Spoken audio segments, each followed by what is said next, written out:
first, the nurse who was arrested during the investigation into the deaths of patients at Stepping Hill Hospital in Stockport says she now wants to clear her name professionally. Rebecca Leighton was released from custody on Friday after charges against her were dropped. Rebecca Leighton, a nurse at Stepping Hill Hospital in Manchester, England, was arrested in July 2011 for suspicion of a series of deaths. Detectives feared saline solution was deliberately contaminated with insulin, resulting in 5 deaths and the possibility of more. She was charged with 6 counts of causing damage with intent to endanger life in connection with the deaths. Throughout this case, journalists have accessed her Facebook page and published her photographs, status updates and profile information, which have created a negative social image of Leighton in the public eye, which does not appear to be objective coverage. Therefore, I am going to analyse which consequentialist approach journalists have made in their ethical decision-making while reporting on this case. If their decision was right, it will have produced a good outcome. To do this, it is important to know what the reporter's motives are for doing this story, who is the stakeholder, and what are the possible positive and negative consequences of doing this story. Is the journalist A, reporting in an egotistic fashion for self-interest, B, altruistically for the good of others, or C, going above these in a utilitarianism manner by acting in the greater good for the greater number? Privacy is the state of being free from public attention, which Professor Roger Clark claims is important on 4 levels. Psychologically, because people need private space publicly and behind closed doors. Sociologically, because people need to be free to behave and associate with others. Economically, because people need privacy to be innovative. And politically, because it's fundamental to democracy that people need to be free to think and participate in society. A modern concept of privacy focuses on protecting individuals from the social control of others. Therefore, privacy has a social value, empowering individuals to control their self-autonomy and self-expression by creating a barrier that they may use against the state and other institutions or persons. This conception of privacy suggests that it is a private state where a person can be free from interruption, intrusion and embarrassment or accountability, and they attempt to control the time and manner of disclosures of personal information about them. Let's have a look at some of the media coverage in Britain. The Daily Mail showed Leighton in a series of compromising and embarrassing photographs. Drunk, drinking from a wine bottle, posing seductively and pulling faces, and then captioned them with the following comments. Miss Leighton, who is arrested in a dorm raid, shows off her different looks on camera. Fun-loving Miss Leighton poses for pictures during nights out. Her Facebook page is littered with entries about not looking forward to work. And messing around, the nurse has been described as polite and caring. The last one is a bit of an oxymoron. It's almost like the journalist doesn't believe she is polite and caring because she's pulling her face at the camera. Shocking behaviour. The article also listed a multitude of comments that Leighton had made on her Facebook about hating her job and enjoying a drink with friends after work. It even stated what her favourite drink was and her preferred brand of cigarettes. Here are a few choice quotes from the article. On Facebook, Leighton frequently complained about having to go to work, claiming she was drained after long shifts, night shifts and overtime. Claiming she was drained? I reckon most people would complain about being tired after working a nurse's shift. Wine lover. Rebecca Leighton wrote of her love of partying and was often seen at her local corner shop in her nurse's uniform buying rosé wine and cigarettes. Christ, how dare she drink wine and go to a local shop wearing a uniform? Nurse had frantic social life to cope with the stress of work. So apparently these days, going out for a drink with your friends is classified as frantic. And in postings punctured with smiley faces and exclamation marks. Oh wow, she must be a raging psychopath to put smiley faces.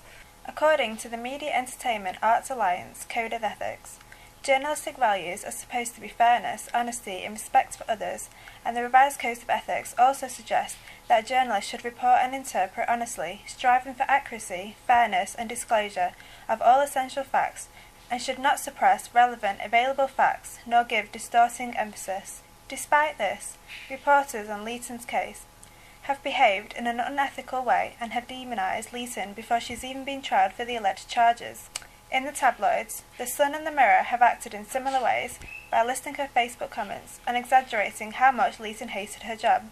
The broadsheets are also guilty of this behaviour. The Telegraph used a photograph of Leighton pulling a funny face, and The Independent kept on pushing those Facebook quotes. These journalists show a consistent, egotistic, ethical decision approach, as the angle at which they report only appears to benefit themselves and the newspaper. Although the public are receiving information, they only need to know the facts about the trial, whereas these extras about Leighton's personality are purely up to the journalist's discretion. So the journalists who covered Leighton's case in the Daily Mirror, The Sun and The Telegraph are those with their ethical decisions in question. The media bias portrayed in these newspapers appears to have benefited the journalists themselves and their newspaper, and maybe even the public, as they received more information and entertainment, although whether or not that was necessary is debatable. Leeton is the only one to have received the negative consequences here, which has further tarnished her reputation. However, this apparent privacy breach can be critiqued, as it can be argued that journalists were indeed fulfilling their professional role by reporting in the public's interest for entertainment. Furthermore, the journalist in question may not see the publication of Leeton's behaviour as ethically wrong, because her Facebook profile was public for everyone to view anyway.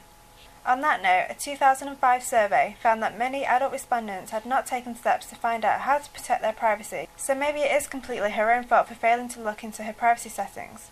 Perhaps she even purposely left her profile wide open for public consumption.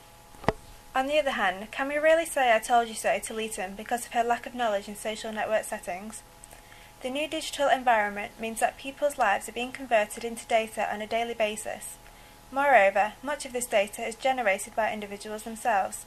This poses a new set of privacy problems, which is described as the privacy divide, where a person's knowledge or lack of knowledge about privacy may affect their ability to make informed choices about how they manage personal information, the steps they may take to protect their own privacy, and how they may interact with this. Thus, privacy becomes a literacy issue whereby people need to be empowered to make decisions about when to keep matters secret, when to remain anonymous, and how to find solitude. Either way, her legal rights have not been violated. This just highlights the issue of the journalist's ethics as to why they reported so much personal information. Maybe the journalist felt that Leeton's personal photographs and status updates were of public interest. This is defined as involving a matter capable of affecting the people at large, so they might be legitimately interested in or concerned about what is going on or what may happen to them or others. Furthermore, APC privacy standards states that publication should ensure fairness and balance in the original article. That picture of Leeton drinking from a wine bottle has nothing to do with the case, and it does not affect the public enough for them to be concerned. So I reckon it was definitely entertainment, but public interest? Nah. Therefore, has this been a tort of privacy? As Leeton's Facebook profile was public, the journalist didn't really invade her privacy, but the action to publish the information did occur, which has caused harm psychologically and emotionally. Leeton has criticised her portrayal by the media following her arrest. She says she wished her name had not been published in the media before she was charged, and she is now too scared to walk down the street alone because of public hostility, which she believes the media is responsible for. Leeton defended her portrayal in pictures posted on her Facebook page that were published by saying she was just being any normal 27-year-old girl who goes out with her friends. The Guardian newspaper appears to be the exception to this media bias though, as they reported on the case in an altruistic approach, as they maintained an objective tone throughout their coverage by avoiding publishing scandalous photos and unnecessary quotes and sticking to the facts of the case instead, which satisfies both the public's need to know and protects Leeton's image. After 6 weeks on remand, Leeton was released after all the charges against her were dropped. However, Leeton still remains suspended from practising after an interim order by the Nursing and Midwifery Council, yet she vows to clear her name. Although her suspension is a matter of law, the ethics of some of the journalists which covered her case have not made this any easier for Leeton. The charges against her may have been dropped, but her negative image in the public's mind is not going to automatically change overnight, as we have only been force-fed one side of Leeton's personality. Professionals in the Nursing and Midwifery Council are required by law to not let this affect their judgment, but the media coverage is bound to stay in their minds. What happens after she's reinstated? If Leeton does not want to return to Stepping Hill Hospital, which she has said since her release, then how is this media bias against her likely to affect her chances of securing another job? Again, employers have to be professional, but they're only human and are part of the public consumption of Leeton's coverage, so this may affect their decision. Finally, yes, I do see the irony of this presentation.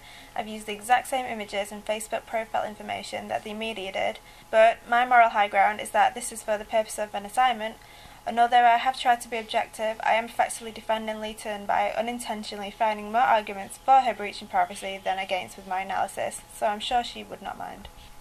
I'm Gemma Fletcher, and thank you for watching.